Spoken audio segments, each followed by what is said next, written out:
back to another edition of the podcast. My name is Ramon, and this is Dad's podcast project. And today we celebrated my daughter's second year on this earth. It was her second birthday today.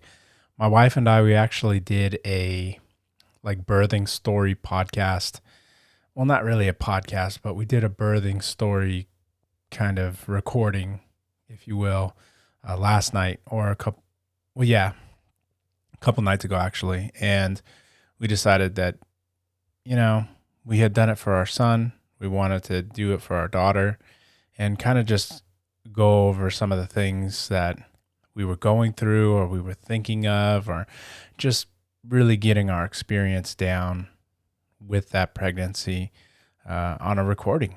And it was something that, will not see the light of day on this podcast. It'll solely be for our children and for even ourselves to revisit over the years. But yeah, it was a really nice day because everyone, even though everything has opened up at the time of recording this, June 14th, well, everything's really going to open up like tomorrow, I think. There are some restaurants that have opened with state regulations now starting to ease up a little bit, and people are starting to try to find some sense of normalcy. We still had like a birthday celebration where it was just my wife and I and our two children. We didn't have a party. We didn't invite people over. We didn't even want to do anything like a drive-by birthday or anything like that. We kept it really low key. It was definitely a different type of, I guess you can say, not really a carbon copy, but it was almost a polar opposite of what it was for our son's second birthday. He had a lot of people here.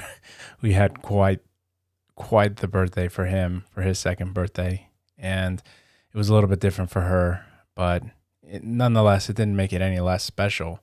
I took a couple pictures. We had some video, and my wife made our daughter some cupcakes we were going to put like chocolate frosting, but unfortunately the frosting expired. So we ended up just putting some whipped cream on, and we had some rainbow sprinkles in the cupboard.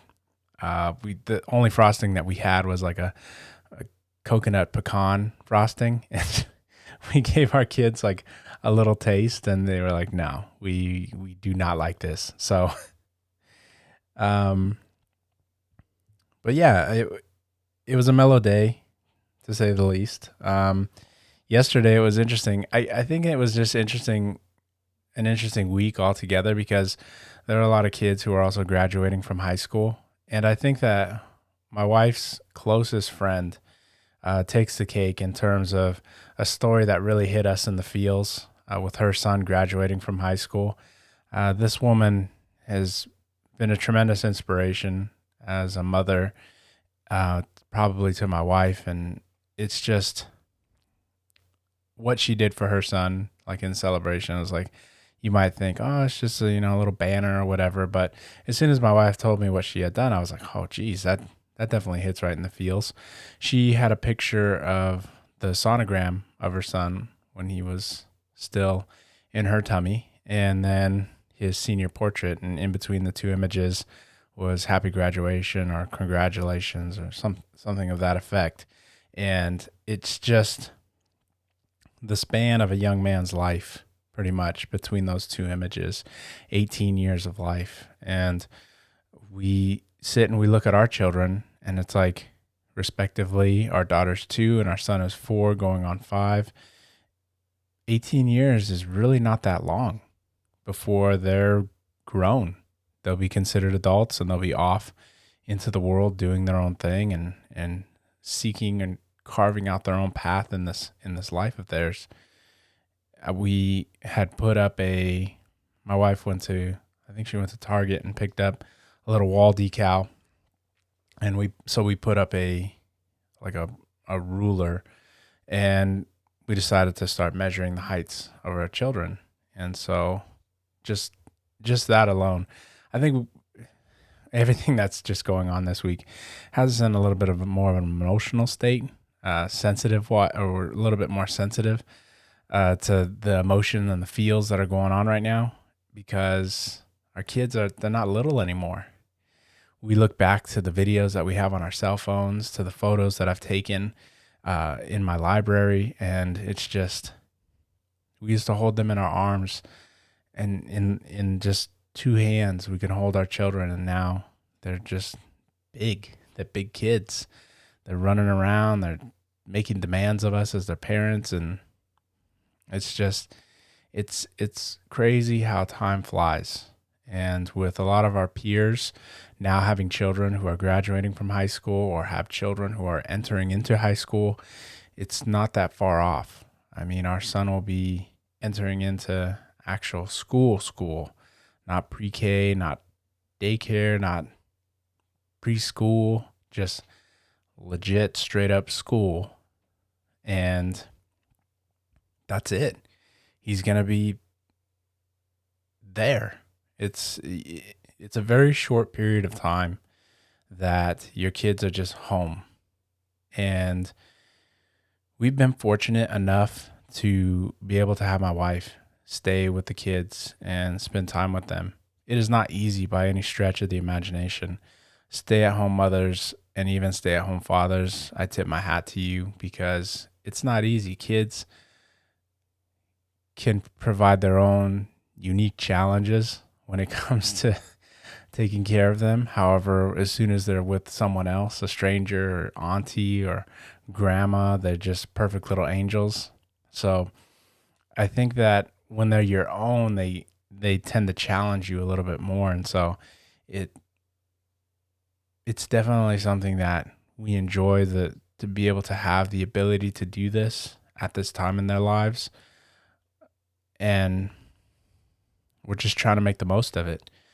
A couple of my coworkers, past and present, have gone through having children of their own. And I've always made it a point, in anybody listening to this, that as a father, if you are going to have a child, take the time.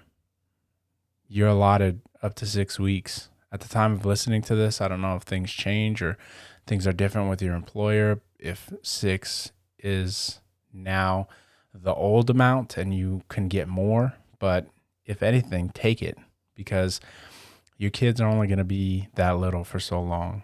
And the story was much different for myself with our son and why I didn't take the time.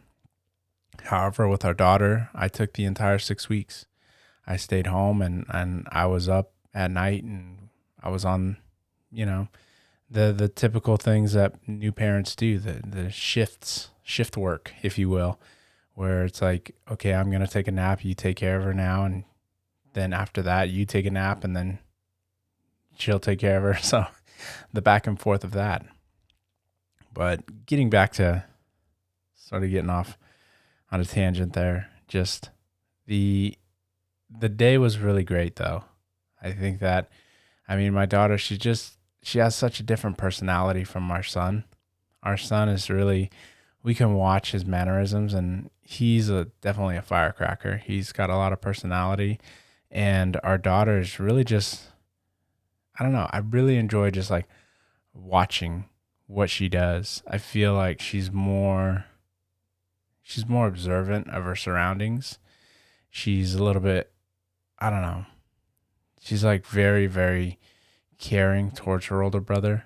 It was funny because today he wanted another cookie or graham cracker, and without even missing a beat, our daughter went up to him with her cup and offered some of her graham cracker. Now, we were going to give our son more, but because he was like, I need it now, she just went up to him and was like, here. And it was like, oh, that's like the sweetest thing. And as parents, we're like, can you say thank you to your sister? But he's in his own world too. So we can only try to instill some of these values. And it's definitely an everyday thing. We have to lead by example and say thank you and please all the time, even in public when we're out shopping or we're asking it of each other. And I tell my son please and thank you all the time. So I think eventually it'll like rub off on him. But yeah, it was just a really great day, and I ended up calling my brother via FaceTime, and their cousin. He was in the video too, and they were singing happy birthday to her, and we got grandma on the phone, and she's singing happy birthday, and I don't know. It's a little bittersweet because of this whole coronavirus thing that everybody has to stay at a distance, and not that my brother or their grandmother necessarily would have. It's just that the distance that they live, it's a little bit more of it requires more planning to get them out here to even celebrate an event like this. It's not like we were all living very close to one another, so it's a little bit different. And I don't know. I think that even with the video chatting, it still went off without a hitch. What was interesting though was this morning, sort of trying to get out into the world and see how things are going. I had a photo shoot yesterday or Saturday at the time of recording this, Sunday. So Saturday, I had a photo shoot. I haven't had one of those in quite a while. The reason being is that, well, with shelter in place and social distancing, everything got pushed out. I have a wedding that is now pushed to the end of the year. I have had other shoots that needed to be canceled or rescheduled. And so when a buddy reached out to get some pictures for his daughter, I was like, sure. I mean, schedule's open. So it was pretty cool. I mean, he works in law enforcement, and he ended up having some of the local PD do a drive-by in front of his daughter and sort of blast their sirens and everything. And it was just, I don't know, it was pretty cool. And my son, he's really into, well, firefighters for one, and even police officers. And so a couple years back, I had the video posted on, I think it was my Facebook, as well as maybe buried in my Instagram somewhere. But we had taken our son to an open house that they were having at the local fire department, and they were providing a breakfast for people. And it was just really cool. My son was like super excited to see the big trucks and to be able to see firefighters, and of course have free breakfast. He was pretty excited about that too. But I was curious, and I had to ask my buddy during the photo shoot if in fact they do anything like this, if our local PD has anything of that nature. I mean, not necessarily that they would have to provide a breakfast or anything like that, but is there some type of community outreach, or just, I don't really know what it would be called, but is there something that they do where, like, I don't know, can I take my son to the police station? Can we get a tour? I mean, is that kind of a thing? I don't really know. And he said, yeah, sure. I mean, we open our doors to schools when kids want to come through with their teachers. And he's like, I don't see any reason why, if you wanted to come by and bring your son, they wouldn't, show you around.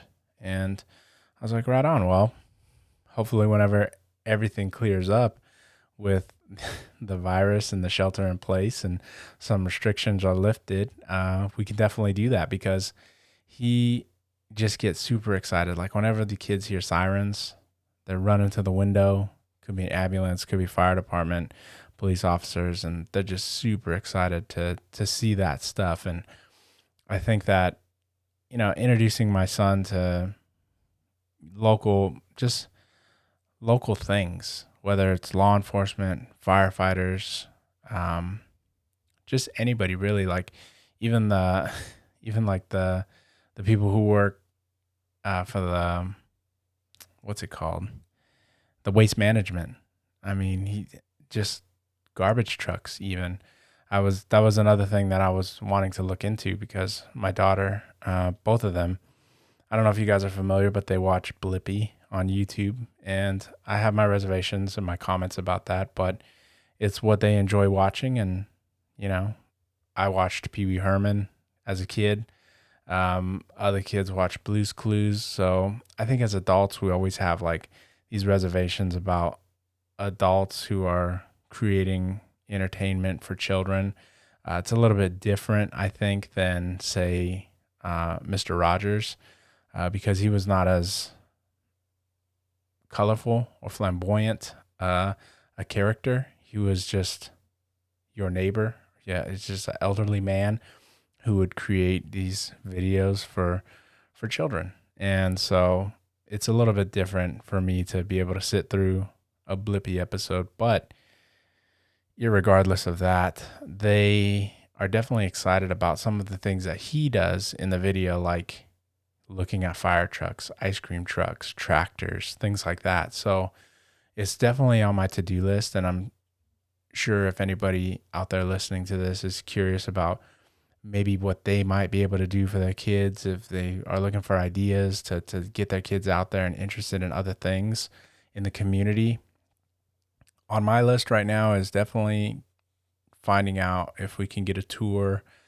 with the local police department, um, finding out if we can get a tour of the waste management facility, because that would be pretty cool to see a garbage truck, or to even see if waste management does that kind of thing. Because I know it is waste management, and it might not be the place for children to be poking around, because they tend to get into things. And so I don't know, just see what's out there and introduce my son to like the world that he's a part of and the community that's here. There's a lot of really cool things that are going on. There's tractors and big equipment that are all over this place. And so just trying to get him out there and see about, I mean, we have tractors that are driving around just on the regular streets here, and he gets to see those. And I think it would be pretty cool. Just getting my children engaged in other things. And I don't know, I think that's one of the things that my wife and I, we had discussed, was we don't necessarily want them to just hear about things in books, see things on television. We want them to experience these things themselves firsthand. So though we at this time might not be jet setting to say Europe when they study about things European in school, or to Egypt or any of these other countries anytime soon, it would be pretty cool if what they learned about in school, we say, plan a trip for a summer vacation and go to one of these places. Like you learned about the signing of the Declaration of Independence, and we do the whole Washington, D.C. tour and see these monuments and see the Senate and see the House and see the White House. I think that those would be pretty cool experiences, because I remember learning about things in school growing up, and it was always just on books or on television. And I did go to school with some kids who their families, that's what they did. Now, I don't know if it was the reason why they went to some of these places, if their parents were like, "Oh, you learned about this, so we should go there," or if it was just they've always wanted to go, and they've always wanted to take their children, and or they're vacationers. So it's one of the things that we have set as kind of like a bigger plan down the road. Like, what is your North Star? Where is your heading? Where are your goals set?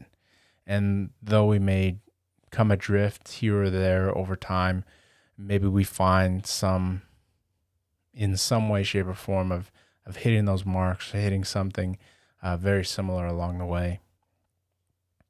Other things that have gone on is just work has been really, really busy. I mean, we're fortunate for that. My coworker, he was telling me how his wife was getting right back into work. They were opening up, and I'm just really curious about how all of this stuff is going to pan out. I think that, well, my local gym has put out a video that they'll be opening as of tomorrow. And there were some questions that people had, like, will there be a limit for the amount of people who can go and get a workout in? Because like some grocery stores, only so many people are allowed in at this time, and others have to wait outside. So will it be by appointment, or will you have to, like, what is it going to be? What will it look like? And they said in their statement, at least on Instagram, that they'll just be monitoring the capacity limit, but that they don't feel that they'll hit that limit at this time. And if they maintain the same hours, at least the time that I was going to the gym with my coworker, they were nowhere near capacity. But if you go during peak hours, like say 3:30 to 8, I would be curious if they would be hitting close to maximum capacity, because one of the things that they're also implementing is a wellness check at the door where you'll have to show up with a mask. They'll check your temperature. I think you check in there as well. And then you get to enter the facility. And at that point, you can then remove your mask and get your workout in.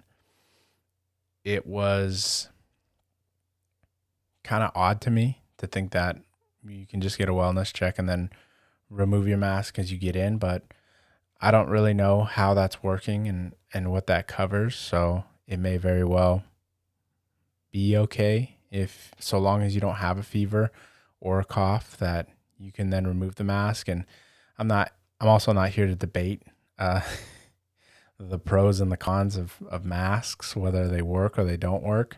Um, it's neither here nor there at this time. It's just, I guess, if a business doesn't say that you have to wear them upon entry, then that's their deal. Other things is we'll be implementing this at work too, where I work. So starting tomorrow, I believe, I'll go in and have to partake in a wellness check. They'll check my temperature. I think there's a short list of questions that they'll ask. And after that, upon passing, then I can enter and go to work. Now, I'll refrain from saying specifics, but I would imagine that there are some people who might not be okay with this. They might think to themselves, well, gosh, this is real inconvenience. And to that, I can say, okay, I understand. However, just because things open up doesn't mean that anything's changed. There's no vaccine. There had been a steady decline or flattening of the curve. That was the popular term used in relation to this virus. However, it doesn't mean that it's gone. It doesn't mean that anything has changed other than the fact that businesses will be opening up again. Bars, gyms, barbershops, salons, nail shops, restaurants are opening up again. And I feel that it's only a matter of time before we see a resurgence in the numbers. And I'm not exactly sure if the country itself, if Americans in general, would even want to go back to another round of sheltering in place. I think that people are, at least via social media, some people are definitely over it. I'm not sure if the majority is over it, but there are definitely some people who have expressed extreme interest in not wanting to shelter in place or not wanting to wear masks, just wanting to go about business as usual. And whether or not that happens is yet to be determined. But I think that the overall takeaway, at least in my observation, why businesses are doing this and why employees will most undoubtedly need to comply is for insurance purposes. They can't regulate where employees go after work hours. Like, they can't tell us, don't go out to a bar, just go to work and go straight home and don't go out. I don't think, at least, yeah, I think I can say it with confidence. I don't think they can tell anybody what to do with their free time. And so because of that, they can only check things at the door. And so if some people want to go out, that's completely up to them. If they want to go to a bar, they want to attend Sunday mass, they want to attend a protest for that matter. That is completely up to them. That is their right to do so. However, it is the right of a company, I would imagine, to then regulate who can come in. If you have the coronavirus or you're showing symptoms, I think that, yeah, they will probably have to not let you enter, because you can then give it to other people who don't want it. And so it'll be interesting to see what's going to happen, because my wife and I today have already had the conversation about what is this going to look like now that restaurants are opening. And I think that if I had to make a guess, we're bound to see the video of someone just expressing why do they have to wait outside for a table at a restaurant when there are empty tables in the restaurant. And the restaurant will obviously say, well, because of social distancing, those tables are closed to keep people at a distance. And you're just going to have that one irate customer who just is like, I don't care about this. I don't care about that. All I want to do is sit down and eat in this restaurant and just make a big fuss about things. I think that that's probably what is on the horizon with this. And again, I'll have to wait and see. But for us, we're still going to bunker down or hunker down. Yeah, hunker down. We're still going to do our best to avoid any unnecessary outings if it can be avoided. There's no sure thing in this life. Getting into our cars, we put ourselves at risk. I think that people make the analogy of car accidents. When we step outside into public places, it's not just coronavirus. There's the seasonal flu. There are a lot of things that we can encounter in terms of viruses and germs just being out in public, flying in an airplane. But one thing that we don't really have an issue with is not doing those things. We don't really have an issue not going to a restaurant. We don't really have an issue not going to go out and shop. We found that through the internet, we're actually able to accomplish a lot of those things, actually without missing a beat. I'm not sure how some of you feel about Amazon, but for us, we've been able to get a lot of shopping done through Amazon, through Target's drive up and pick up, through even Walmart's pickup service. I mean, you have to park and get out of your car, of course, but you don't have to walk throughout the store. Through services like Instacart. Again, this is not sponsored by any of these services, but Instacart.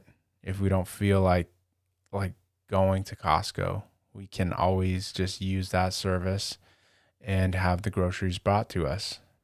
Some people might call it bougie. I look at it like, well, it's peace of mind for us. And whether or not you choose to use it or you don't, I'm neither here nor there on it. I'm neither for it nor against it. It's you living your life and you're doing whatever you want to do, and that's fine. But for me and mine, we've used it a couple times, and we've not really seen a problem with it. Knock on wood, we're not showing any symptoms. It was an interesting conversation that we had, though. We were curious, a couple buddies of mine, if maybe this one time earlier in the year when the entire group of us got really, really sick, and it felt like the flu and it just wouldn't go away. I think for myself, it hit me for a good week. I felt like I was out of it. Now, I didn't have any labored breathing, so I can't speak to that to say that maybe it was COVID.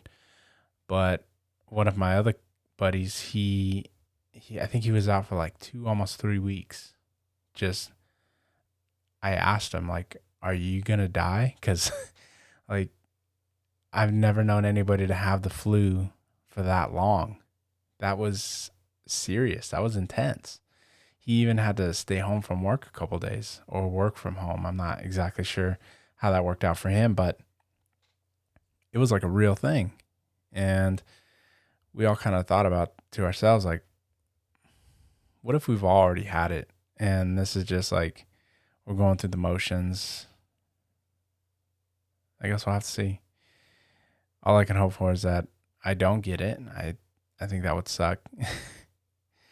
I mean, there's always the off chance that you're just going to end up getting sick, and I don't know. I don't want to think about those kind of things, I guess, at this time. But yeah, that's all I've got for you guys. Again, I want to thank you for taking the time to listen to these podcasts.